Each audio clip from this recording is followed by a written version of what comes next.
যে তার বিরোধ এই ইন্টারন্যাশনাল ক্রাইম ট্রাইব্যুনাল অ্যাক্ট 1973 এর অধীনে গঠিত যে আন্তর্জাতিক অপরাধ ট্রাইব্যুনাল, সেখানে আন্তর্জাতিক আইনের যে ডেফিনেশন এবং যে প্রসিডিউর সেগুলো অ্যাপ্লিকেবল হবে না, এবং তারপর থেকে 2024 সাল পর্যন্ত ট্রাইব্যুনালে যত বিচার হয়েছে সেগুলো ওই জাজমেন্টের আলোকেই এই বিচারগুলো হয়েছে।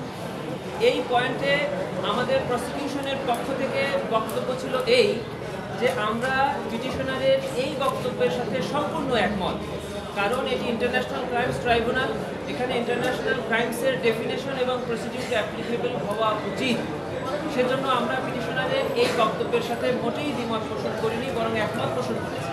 তার প্রমাণ হিসাবে আমরা অ্যাপিলেট ডিভিশনে এটা সাবমিট করেছি যে বর্তমান সরকার ট্রাইব্যুনালে ইন্টারন্যাশনাল ক্রাইমসের এবং ইন্টারন্যাশনাল প্রসিডিউর, ইন্টারন্যাশনাল কোর্সের ডেফিনেশন অ্যাপ্লিকেবল করেছে এই মর্মে স্বীকৃতি দিয়ে ইতিমধ্যে আন্তর্জাতিক অপরাধ ট্রাইব্যুনাল আইন 1973 সংশোধন করে এই ডেফিনেশনের মধ্যে সিস্টেম্যাটিক অ্যান্ড ওয়াইড স্প্রেড শব্দ দুটি ইনসার্ট করেছে।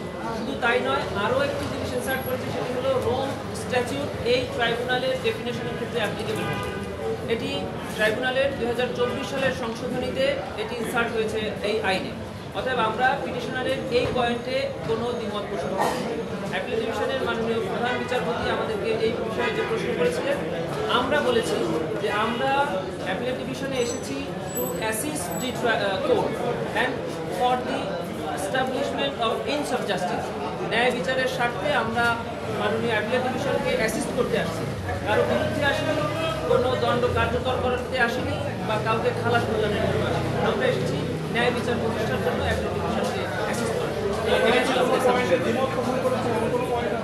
শুধু একটি পয়েন্টে আমরা দ্বিমত পোষণ করেছি, সেটি হলো পিটিশনারের সাবমিশন ছিল যে কোনো লিভ গ্র্যান্ট না করে অ্যাপিলটা সরাসরি হিয়ারিং করা হয়।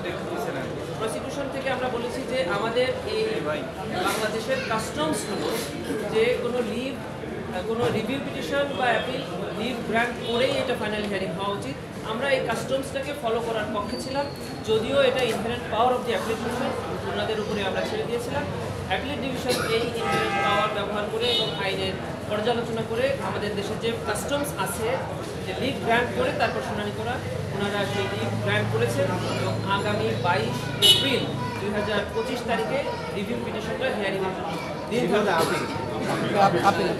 আগামী 22 এপ্রিল 2025 তারিখ আপিল শুনানির জন্য দিন ধার্য করেছে। এর মধ্যে আরেকটি অর্ডার দিয়েছে, আজকে থেকে উইদিন 2 উইকস পিটিশনার একটি কনসাইজ স্টেটমেন্ট জমা দিবে। কনসাইজ স্টেটমেন্ট জমা দেওয়ার নেক্সট 2 উইকসের মধ্যে চিফ প্রসিকিউটর অফিস থেকে তাদের কনসাইজ স্টেটমেন্ট জমা দেওয়ার জন্য অ্যাপিলেট ডিভিশন অর্ডার করেছে। মানে কোর্ট স্ট্রংলি অপোজ না, আমরা স্পেসিফিক্যালি বলেছি এই পিটিশনারের সাবমিশন ছিল একটি, মানে বেসিকলি একটি, সেটি হলো যে ইন্টারন্যাশনাল ল অ্যাপ্লিকেবল হবে না, এটি ছিল অ্যাপিলেট ডিভিশনের জাজমেন্ট।